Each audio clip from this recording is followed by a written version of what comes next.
Hello बच्चों, कैसे हो आप। आज हम कक्षा 6 साइंस की वर्कशीट 17 हल करेंगे, जो कि 27 नवंबर 2020 की है।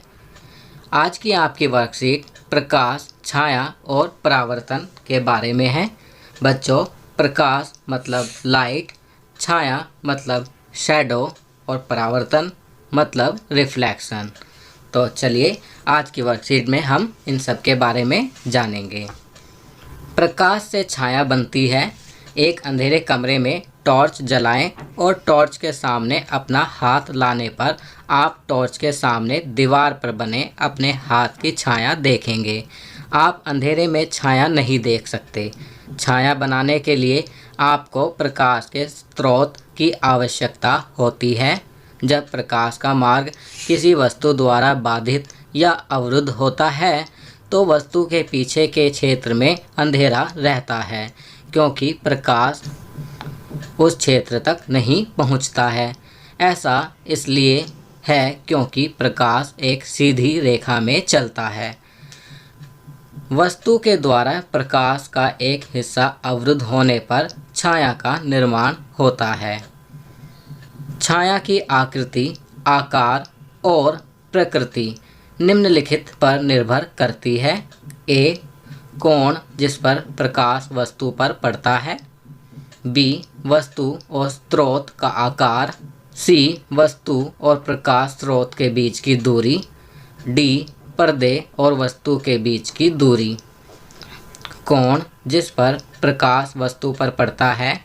यदि हम दिन के समय एक पेड़ की छाया का निरीक्षण करते हैं तो हम ध्यान देंगे कि छाया की लंबाई समय के साथ बदलती है। एक पेड़ की छाया दोपहर में सबसे छोटी और सुबह और शाम सबसे लंबी होती है। इस तथ्य ने पुराने समय में लोगों को समय जानने में मदद की। चलिए आगे बढ़ते हैं। यहाँ चित्र में आप देख सकते हैं कि किस प्रकार एक पेड़ के ऊपर सुबह, दोपहर और शाम के सूरज की छाया पड़ रही है।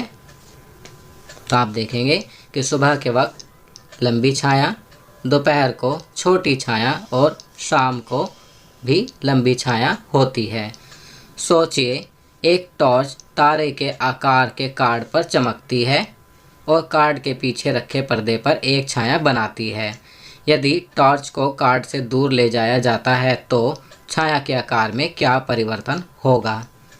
तो बच्चों, यदि टॉर्च को कार्ड से दूर ले जाया जाएगा तो छाया का आकार भी बड़ा हो जाएगा।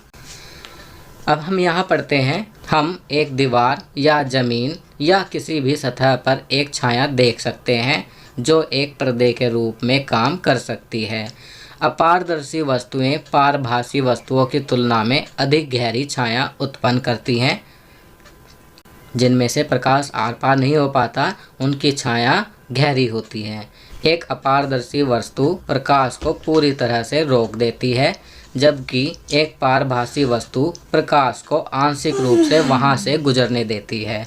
एक पारदर्शी वस्तु शायद ही किसी भी छाया का निर्माण करती है, क्योंकि यह प्रकाश को माध्यम से गुजरने में बाधा नहीं डालती। अतः छाया देखने के लिए हमें एक चमकदार स्रोत, एक वस्तु और पर्दे की आवश्यकता होती है। छाया सदैव काली होती है, यहाँ तक कि रंगीन वस्तुओं की छाया भी काली होती है। चलिए अब वर्कशीट में दिए हुए प्रश्नों के उत्तर लिखते हैं। प्रश्न 1, छाया क्या है? एक छाया कब बनती है? एक छाया किसी वस्तु के बारे में क्या जानकारी देती है? तो इसका उत्तर लिखेंगे। प्रकाश के पथ में आ जाने पर जो अप्रकाशीय चित्र बनता है उसे छाया कहते हैं। छाया हमें वस्तु की आकृति, आकार की जानकारी देती है। छाया कब बनती है? जब किसी वस्तु पर पीछे से प्रकाश पड़ता है और वो वस्तु उस प्रकाश के मार्ग में रुकावट बनती है तो उस वस्तु की छाया बनती है। प्रश्न 2 करते हैं, क्या वस्तु का रंग छाया के रंग को प्रभावित करता है? तो यहाँ लिखेंगे नहीं। प्रश्न 3, लकड़ी की कुर्सी पर प्रकाश पड़ने पर क्या होता है? तो यहाँ लिखेंगे लकड़ी की कुर्सी पर प्रकाश पड़ने पर उसकी छाया बनेगी, क्योंकि लकड़ी एक अपारदर्शी वस्तु होती है। प्रश्न 4, एक पेड़ की छाया दोपहर के समय डैश एवं डैश और डैश को सबसे अधिक लंबी होती है। तो यहाँ हम लिखेंगे कि एक पेड़ की छाया दोपहर के समय सबसे छोटी एवं सुबह और शाम को सबसे अधिक लंबी होती है। प्रश्न 5, नीचे दिए गए आंकड़े पर गौर करें, x, y और z को पहचानें। तो यहाँ हम लिखेंगे y प्रकाश का स्रोत है, x वस्तु है और z छाया है। वर्कशीट के अंत में Covid appropriate behaviour cap message wash your hands with soap and water regularly. तो बच्चों ये वर्कशीट यहाँ कंप्लीट होती है। अगर यह वीडियो आपको अच्छी लगी तो इसे लाइक एंड शेयर ज़रूर करें।